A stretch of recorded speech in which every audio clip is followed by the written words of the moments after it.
Banner ವಿಚಾರಕ್ಕೆ ಗಲಾಟೆ ಬಳಿಕ ಬಳ್ಳಾರಿ ಜಿಲ್ಲಾಡಳಿತ ಕಂಪ್ಲೀಟ್ ಆಗಿ ಅಲರ್ಟ್ ಆಗ್ತಾ ಇದೆ. ಬ್ಯಾನರ್ ಗಲಾಟೆ ಹಿನ್ನೆಲೆ ಜಿಲ್ಲಾಧಿಕಾರಿಗಳಿಂದ ಕಠಿಣ ಆದೇಶ ಜಾರಿ. ಅನುಮತಿ ಇಲ್ಲದೆ ಬ್ಯಾನರು, ಹೋರ್ಡಿಂಗು, ಫ್ಲೆಕ್ಸು, ಪೋಸ್ಟರು ಇದ್ಯಾವುದನ್ನು ಹಾಕೋ ಹಾಗಿಲ್ಲ. ಪರ್ಮಿಷನ್ ತಗೋಬೇಕು, ಕಡ್ಡಾಯವಾಗಿ ಪರ್ಮಿಷನ್ ಬೇಕೇ ಬೇಕು. ಸ್ಥಳೀಯ ಆಡಳಿತದ ಪೂರ್ವಾನುಮತಿ ಕಡ್ಡಾಯ ಅಂತ ಸ್ಪಷ್ಟನೆ ನೀಡಲಾಗಿದೆ.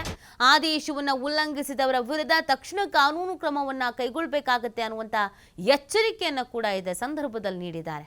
ಅನಧಿಕೃತ ಜಾಹೀರಾತುಗಳು ಕಂಡು ಬಂದರೆ ತಕ್ಷಣ ತೆರವು ಕಾರ್ಯವನ್ನು ಮಾಡಲಾಗುತ್ತೆ. ಗಲಾಟೆ, ಶಾಂತಿಭಂಗ ಮರುಕಳಿಸದಂತೆ ಕಟ್ಟುನಿಟ್ಟಿನ ಕ್ರಮಕ್ಕೆ ಸೂಚನೆ ನೀಡಿರೋದು. ಆದೇಶ ಜಾರಿಗೆ ನಿರ್ಲಕ್ಷಿಸಿದರೆ ಸ್ಥಳೀಯ ಆಡಳಿತ ಅಧಿಕಾರಿಗಳೇ ಹೊಣೆ. ಬಳ್ಳಾರಿ ಜಿಲ್ಲೆಯಾದ್ಯಂತ ಪೊಲೀಸ್ ಇಲಾಖೆಯಿಂದ ಹೆಚ್ಚಿನ ನಿಗಾವನ್ನು ಇಡಲಾಗಿದೆ. ಕೊನೆಗಾದರೂ ಎಚ್ಚೆತ್ತುಕೊಂಡ್ರಲ್ಲ ಅನ್ನೋದೊಂದು ಸಮಾಧಾನ. ಯಾಕಂದರೆ ಈ ಬ್ಯಾನರ್ ಗಲಾಟೆ ಸಿಕ್ಕಾಪಟ್ಟೆ ಹಿಂದೆಯಿಂದ ಬಳ್ಳಾರಿಯಲ್ಲಿ ಇದೆಯಂತೆ.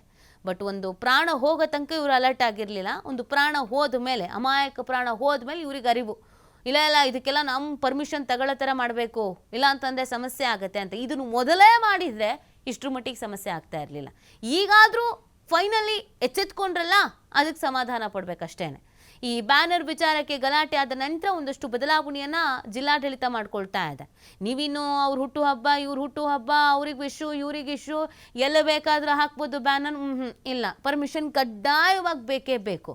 ಓಕೆ ಫೈನ್, ಹಾಕಿ ಅಂತ ಹೇಳಿದರೆ ಮಾತ್ರ ಹಾಕಬೇಕು. ಇಲ್ಲ ಅಂತಂದರೆ ಕಠಿಣ ಕ್ರಮವನ್ನು ಕೈಗೊಳ್ಳಬೇಕಾಗತ್ತೆ, ದಂಡವನ್ನು ವಿಧಿಸಬೇಕಾಗತ್ತೆ ಅನ್ನೋದನ್ನು ಹೇಳ್ತಾ ಇದ್ದಾರೆ. ಆದೇಶವನ್ನು ಉಲ್ಲಂಘಿಸಂಗಿಲ್ಲ ಅನ್ನೋದನ್ನು ಇದೀಗ ಜಿಲ್ಲಾಡಳಿತ ಹೇಳ್ತಾ ಇರುವಂಥದ್ದು.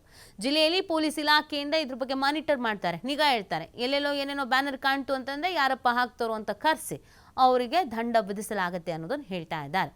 ಒಂದು ಬ್ಯಾನರ್ ರಾದಂತ ಎಷ್ಟು ಮಟ್ಟಿಗಾಯಿತು ನೋಡಿ, ಯಾವ ಮಟ್ಟಿನಲ್ಲಿ ಚರ್ಚೆ ಆಯಿತು. ಒಂದು ಅಮಾಯಕ ಜೀವ ಹೋಯಿತು, ರಾಜಕೀಯ ಆಯಿತು, ಒಂದಷ್ಟು ಜನ ಜೈಲಿಗೆ ಹೋಗೋ ಪರಿಸ್ಥಿತಿ ಬಂತು. ತನಿಖೆ ನಡೀತಾನೇ ಇದೆ. ಇಷ್ಟೆಲ್ಲ ಆದಮೇಲೆ ಈಗ ಇವರಿಗೆ ನಾವು ರೂಲ್ಸ್ ತರಬೇಕು. ಜಿಲ್ಲಾಡಳಿತ ಅಂತ ಒಂದಿದೆ, ಪೊಲೀಸ್ ಇಲಾಖೆ ಅಂತ ಒಂದಿದೆ, ನಾವು ಅಲರ್ಟ್ ಆಗಬೇಕು, ಆಗ ಈ ಥರದ ಘಟನೆಗಳು ನಡೆಯಲ್ಲ ಅಂತ ಈಗ ಎಚ್ಚೆತ್ಕೊಂಡಿದ್ದಾರೆ.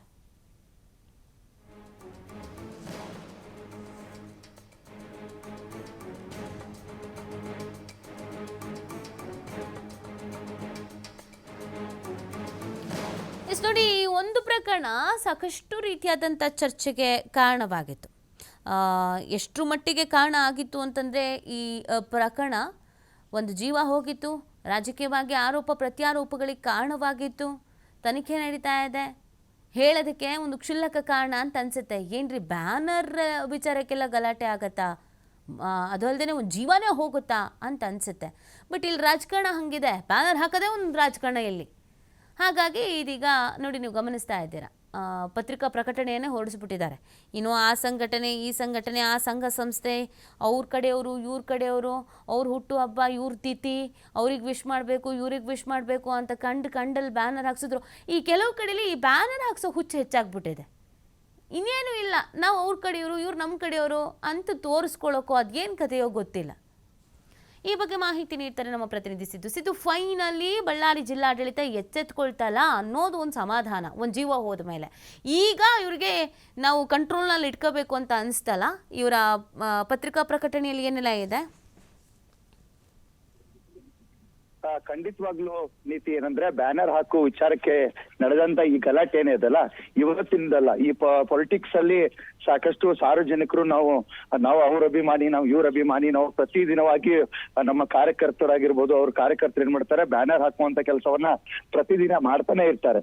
ಅದೇ ರೀತಿಯಾಗಿ ಈ ಬ್ಯಾನರ್ ಹಾಕುವಂತ ಗಲಾಟೆಯನ್ನ ನಿಯಂತ್ರಣಕ್ಕೆ ತರಬೇಕು ಅನ್ನುವಂತ ನಿಟ್ಟಿನಲ್ಲಿ ಈಗ ಜಿಲ್ಲಾ ಆಡಳಿತ ಏನಿದೆಯಲ್ಲ, ಹೊಸ ಒಂದು ಕಾನೂನನ್ನ ಜಾರಿಗೆ ಮಾಡಲಾಗಿದೆ. ಯಾವ ರೀತಿ ಅಂದ್ರೆ, ಬ್ಯಾನರ್ ಹಾಕ್ಬೇಕಂದ್ರೆ ಅದಕ್ಕೆ ಆದಂತ ನಿಯಮಗಳಿರುತ್ತೆ ಮತ್ತು ನಮ್ಮ ಸರ್ಕಾರದ ನಿಯಮ ಪಾಲನೆ ಮಾಡ್ಲೇಬೇಕಾಗತ್ತೆ.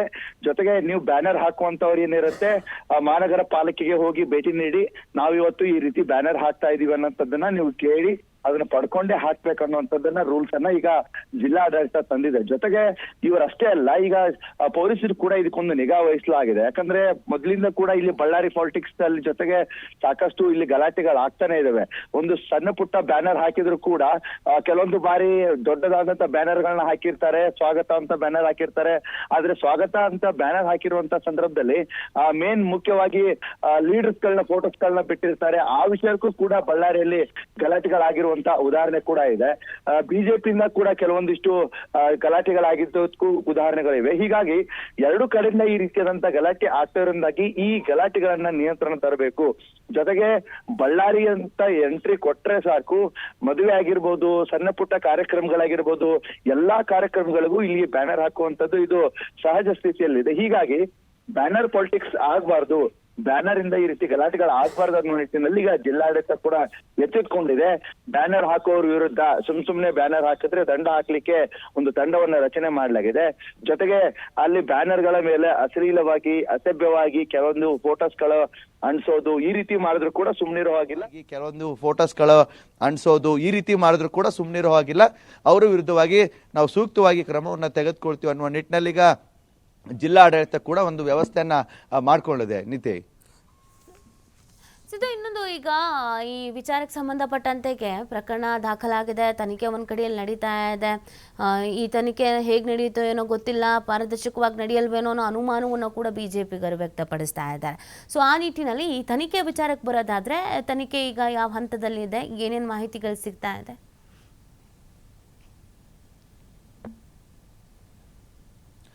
ಖಂಡಿತವಾಗ್ಲೂ ನೀತಿ, ಯಾಕಂದ್ರೆ ಬಿಜೆಪಿಯ ನಾಯಕರಾಗಿರ್ಬೋದು, ಜನಾರ್ದನ್ ರೆಡ್ಡಿ ಅವರಾಗಿರ್ಬೋದು, ಶ್ರೀರಾಮುಲು ಅವರಾಗಿರ್ಬೋದು, ಈ ತನಿಖೆಯನ್ನ ಇವರು ಸರಿಯಾಗಿ ನಡೆಸೋದಿಲ್ಲ, ಇದನ್ನ ನೀವು CBIಗೆ ಕೊಡಬೇಕು ಅಂತ ಹೇಳ್ಬಿಟ್ಟು ಆರೋಪವನ್ನ ಸಹ ಮಾಡ್ತಾ ಇದ್ರು. ಜೊತೆಗೆ ಈಗ ಸರ್ಕಾರ ಏನಿದೆ, ನಮ್ಮಲ್ಲೇ ಪೊಲೀಸರು ಕೂಡ ಸಾಕಷ್ಟು ಚುರುಕಾಗಿ ಕೆಲಸ ಮಾಡುವಂತವರಿದ್ದಾರೆ, ಪ್ರಾಮಾಣಿಕವಾಗಿ ಕೆಲಸ ಮಾಡೋರಿದ್ದಾರೆ ಅಂತ ಹೇಳ್ಬಿಟ್ಟು ಈ ತನಿಖೆಯನ್ನ CIDಗೆ ಕೊಡಲಾಗಿದೆ.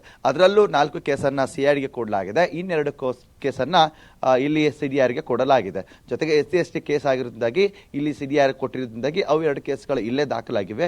ಇನ್ನು ಈ 4 ಕೇಸ್ಗಳನ್ನ CIDಗೆ ಕೊಟ್ಟಿದೆ. ಈಗ CID ತಂಡ ಏನಿದೆ ಬಳ್ಳಾರಿಗೆ ಬರುವಂತ ಸಾಧ್ಯತೆಗಳು ಕೂಡ ಇವತ್ತು ಇರುವಂತದ್ದು. ಯಾಕಂದ್ರೆ ನಿನ್ನೆ ಕೂಡ ಈ ಪೊಲೀಸರು ಕೂಡ ಕೆಲವೊಂದಿಷ್ಟು ಮಾಹಿತಿಯನ್ನ ತನಿಖೆ ಮಾಡಿ ಯಾವ್ಯಾವ ವಿಡಿಯೋಗಳಿವೆ, CCTV ಇವೆ ಮತ್ತು ಫೋಟೋಗಳಿವೆ,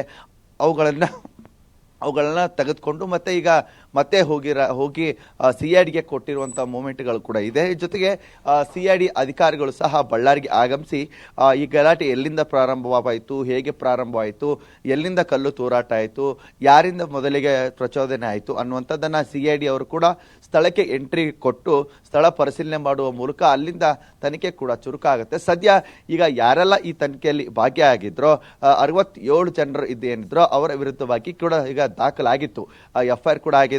ಕೆಲವೊಂದಿಷ್ಟು ಜನರು ಬೇಲ್ ಮೇಲೆ ಕೂಡ ಹೊರಗಡೆ ಬಂದಿರುವಂತದ್ದು ಕೂಡ ಇದೆ.